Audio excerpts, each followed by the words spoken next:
Assalamualaikum warahmatullahi wabarakatuh. Perkenalkan, nama saya Lia Hidayah dari Fakultas Keguruan dan Ilmu Pendidikan Program Studi Bimbingan dan Konseling Universitas Sriwijaya. Di video ini, saya ditemani dengan rekan-rekan saya akan memaparkan materi mengenai hakikat bimbingan dan konseling anak usia dini demi memenuhi tugas mata kuliah bimbingan dan konseling anak usia dini dan SD. Baiklah, langsung saja. Materi yang pertama tentang pengertian bimbingan dan konseling anak usia dini akan dijelaskan oleh rekan saya, Reski Amalia. Dan materi mengenai prinsip bimbingan dan konseling anak usia dini akan dijelaskan oleh rekan saya Yuriska dan juga saya sendiri. Assalamualaikum warahmatullahi wabarakatuh. Perkenalkan, nama saya Reski Amalia. Saya dari Fakultas Keguruan dan Ilmu Pendidikan Program Studi Bimbingan dan Konseling. Dalam video kali ini, saya akan menjelaskan tentang pengertian bimbingan dan konseling terhadap anak usia dini. Bimbingan dan konseling terhadap anak usia dini dapat diartikan sebagai upaya bantuan yang dilakukan oleh guru atau pendamping terhadap anak usia dini agar dapat tumbuh dan berkembang secara optimal, serta mampu mengatasi permasalahan-permasalahan yang dihadapinya. Adapun secara khusus, layanan bimbingan dan konseling pada anak usia dini dilakukan untuk membantu mereka untuk dapat, pertama, lebih mengenali dirinya, kemampuannya, sifatnya, kebiasaannya, dan kesenangannya. Yang kedua, mengembangkan potensi yang ada dimilikinya. Yang ketiga, mengatasi kesulitan-kesulitan yang dihadapinya. Dan yang keempat, menyiapkan perkembangan mental dan sosial anak untuk masuk ke lembaga. Assalamualaikum warahmatullahi wabarakatuh. Perkenalkan, nama saya Yuriska Pragusma, saya dari kelas BK Indralaya. Di sini saya akan menjelaskan tentang beberapa prinsip pada bimbingan konseling anak usia dini dan sekolah dasar. Yang pertama adalah bimbingan konseling bagian penting dari proses pendidikan. Proses pendidikan bukanlah proses pengembangan segi intelektual semata, melainkan proses pengembangan seluruh segi kepribadian anak. Karena kepribadian anak tidak dapat dipilah-pilih ke dalam serpihan-serpihan tertentu. Lalu, yang kedua adalah bimbingan diberikan kepada semua anak dan bukan hanya untuk anak yang sedang menghadapi suatu masalah.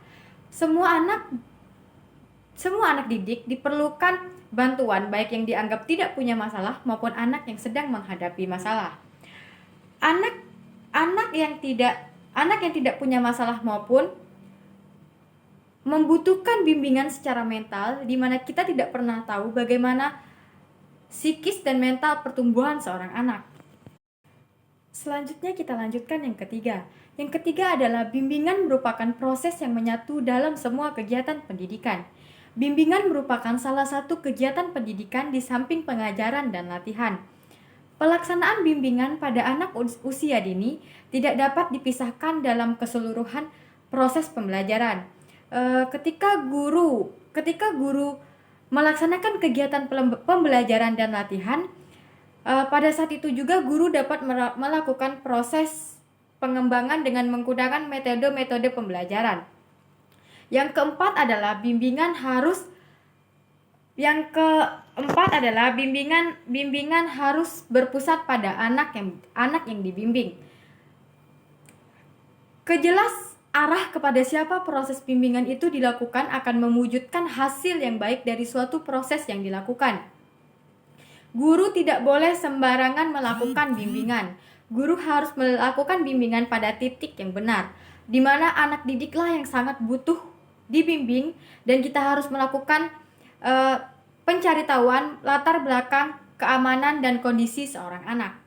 Dan yang kelima adalah kegiatan bimbingan mencakup seluruh kemampuan perkembangan anak, yang meliputi kemampuan fisik motorik, kecerdasan, sosial maupun emosional. Bimbingan ini dilakukan ketika kegiatan pendidikan anak usia dini perlu berorientasi pada aspek-aspek perkembangan anak. Tidak hanya berpusat pada satu aspek perkembangan anak dan tidak hanya terpusat pada satu aspek perkembangan saja. Terhambatnya perkembangan adalah salah satu aspek yang ada pada diri anak dapat menghambat perkembangannya. aspek-aspek yang lain akan berpengaruh juga karena adanya penghambatan-penghambatan di aspek sebelumnya. Perkembangan kemampuan fisik terkait dengan pengembangan motorik halus dan motorik kasar anak dan terkait pula dengan perkembangan kemampuan intelektual, sosial, dan emosional. Prinsip yang keenam yaitu bimbingan harus dimulai dengan mengenal atau mengidentifikasi kebutuhan-kebutuhan yang dirasakan anak. Bimbingan untuk anak usia dini diawali dengan mengidentifikasi berbagai kebutuhan anak, karena masing-masing anak memiliki kebutuhan yang berbeda-beda. Pemenuhan kebutuhan yang dilakukan melalui proses bimbingan akan menunjang proses perkembangan anak selanjutnya. Prinsip yang ketujuh, bimbingan harus fleksibel sesuai dengan kebutuhan serta perkembangan anak. Pemahaman terhadap kebutuhan dan perkembangan anak yang berbeda satu sama lain membuat guru ataupun pendamping perlu melakukan bimbingan secara fleksibel. Guru atau pendamping tidak dapat memberikan bimbingan dengan pendekatan yang sama pada setiap anak, karena kebutuhan dan perkembangan anak satu sama lain berbeda. Yang kedelapan yaitu, dalam menyampaikan permasalahan anak kepada orang tua, hendaknya menciptakan situasi aman dan menyenangkan, sehingga memungkinkan terjadinya komunikasi yang wajar dan terhindar dari kesalahpahaman.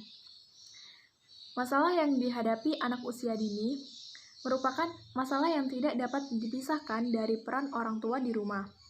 Karena masalah anak seringkali berhubungan dengan masalah-masalah yang ada dalam keluarganya. Penyampaian masalah anak kepada orang tua perlu disampaikan secara lugas dan tidak menyinggung perasaan orang tua sehingga terhindar dari salah sangka orang tua terhadap gurunya.